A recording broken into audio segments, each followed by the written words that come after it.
where's this industry going to be next year?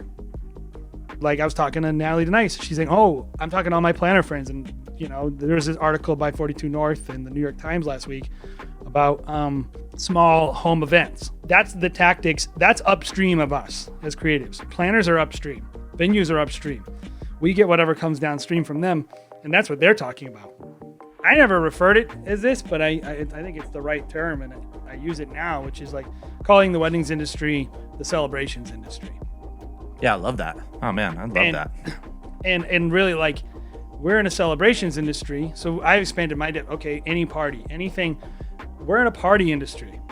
If there's anything coronavirus will tell you is like all that this is just a party. We're just talking about parties. We can't have parties, and that's why we can't have weddings. To the point where it's like technically they could still get married and no one wants to. Yeah. Because they want to have a party. That's what we're serving.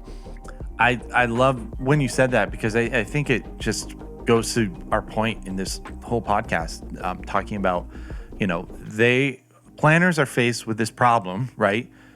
How many people can you have at an event in Rhode Island right now? It's 5. How many people can you have in Massachusetts? 10. I think sometime in the future, they're going to open that up to 20, to 50, to 100. Who knows? Like in the future, what's going to happen?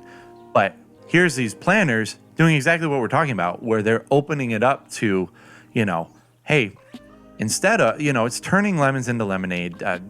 Jordan Budge talks about it a ton, but, okay, they're going to be smaller events. What if instead of spending $300,000 on a 300-person wedding, you spend $300,000 on a 100-person wedding? What can you do in that case? You open up, like, instead of having like $100 per plate, you have $500, $600, $1,000 per plate wedding reception. What can you do with that? That opens up a whole nother level of creativity of just giving people a great experience, which is just like, that's what we're talking about, right? Is like, you're faced with this problem that maybe you weren't able to talk to your client about in the past. You'd be like, hey, instead of doing your wedding with 150 people at this wedding factory in the middle of, Massachusetts, what if we went on top of a mountain, just the 3 of us, and you got your officiant, and then, who cares about your parents being able to see it? Whatever, you're not close to them. Stuff we actually wish we could say to people, but couldn't. Exactly. Stuff that we wish we could actually do. Now you have a freaking excuse to go out there and pitch some cool-ish to people. Yeah, you can. Everybody, like, most of the time, the problem is your limited thinking. And I think that shouldn't depress anyone. That should inspire you to go like, okay, I can figure this out. Yeah. If I change my perspective, if I get a different angle on the problem, right? And so the first angle was, we can't have 300 people events. What are we going to do? 200 people events. What are we going to do? Well, the first thing that is a variable there is the amount of people at an event, right? That's the decision of this couple. This whole situation is giving them the excuse that they wanted in the very beginning. Not every single person. And this is another thing that I was going to say too is, if you're a wedding professional, if you're a photographer, if you're a videographer, and you have 10 weddings a year, you're a lot different than the business that we run, where we're running 130 weddings a year.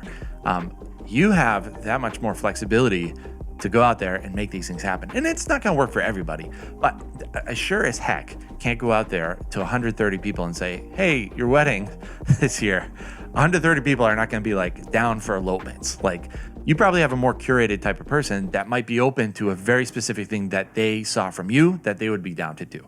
So what are those things? Explore those things. Like, what do you really want to do? Does it fit in with doing smaller events, doing some kind of like real film where you don't actually have to be at a wedding day of, and they're exchanging vows? Can you do a real cool wedding video, or, a really cool elopement photo session? Like, what can you do?